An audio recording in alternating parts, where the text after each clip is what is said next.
बाकी ये है कि मेरा 5 लाख का जो चैनल था वो अभी नहीं है, मतलब उसका कोई भी अता पता नहीं है, वो चला गया है, मतलब डिलीट हो गया है। अस्सलाम वालेकुम। और मेरी 7 साल की मेहनत एक झटके के अंदर ज़ाया हो चुकी है।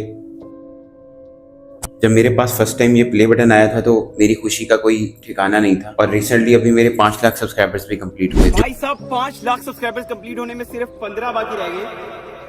जो लोग मुझे नहीं जानते तो मैं उनके लिए इंट्रोडक्शन दे दूं कि मैं 2019 से कंटेंट क्रिएशन में था और अल्हम्दुलिल्लाह अल्लाह पाक ने मुझे 2-3 साल में इतनी ज़्यादा इज्जत दी कि मुनाफिकों से वो बर्दाश्त नहीं हुई। ये है मेरे चैनल की आखिरी निशानी और एक यूट्यूबर ही समझ सकता है मेरी इन फीलिंग्स को कि मेरी इतनी मेहनत, मेरी इतनी यादें, वो सब चीज़ें एक झटके में ज़ाया हो गई।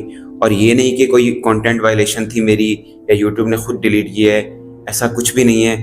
पिछले 1 हफ्ते से तुम्हारा भाई जलील हो रहा है। ये माजरा 5 या 6 मई का है और उसके बाद से लेकर आज तक मैं जलील हो रहा हूँ। इसके पीछे एक एक डिटेल्स मैंने निकलवा ली हैं। शायद वो मसला हमारा हल करा दे। अगर वो हल नहीं कराता तो उसकी आइडेंटिटी भी तुम लोगों के सामने रिवील करूंगा। और आगे अब इस चैनल पे तुम लोगों को मैं बताऊंगा कि कैसे हुआ, किसने किया और क्यों किया। ये मेरी जिंदगी की सबसे बड़ी अचीवमेंट हुआ करता था एक टाइम ये चैनल, और आज ये एग्जिस्ट ही नहीं करता। एक चीज मैंने अपनी जिंदगी में सीखी है कि अगर तुम लोगों के साथ 10 लोग बैठते हैं तो जरूरी नहीं है कि 10 के 10 मुखलिस हों। उनमें सांप भी बैठे होते हैं और तुम्हें इस बात का इल्म नहीं होता। ये चैनल यूट्यूब ने नहीं डिलीट किया, तुम लोगों का शक बिल्कुल गलत है। ये चैनल इंडिया ने डिलीट नहीं किया, ये चैनल मेरे खुद के दोस्त ने डिलीट किया है। मैं उसकी आइडेंटिटी सब कुछ रिवील करूंगा इंशाल्लाह। मैं कभी नहीं छोड़ूंगा। मेरी 7 साल की मेहनत थी और मैं कभी भी उस बंदे को माफ नहीं करूंगा। तो हम वो सफर करके इधर पहुंच चुके हैं, ठीक है, रेंटेड गाड़ी पे।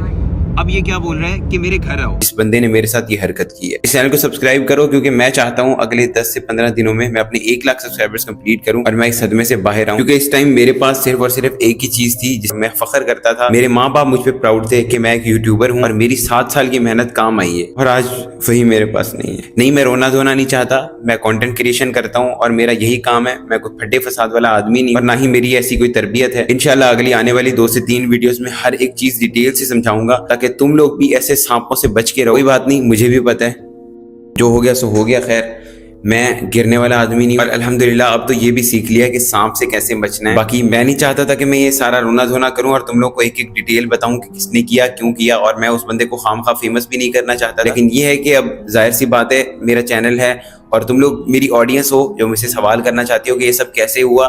तुम लोग को ये सब बताना बहुत जरूरी है, इसलिए अगली वीडियो का वेट करो, सब्सक्राइब कर लेना क्योंकि अगले 15 दिनों में हमें 1 लाख सब्सक्राइबर्स करने हैं। अल्लाह हाफिज।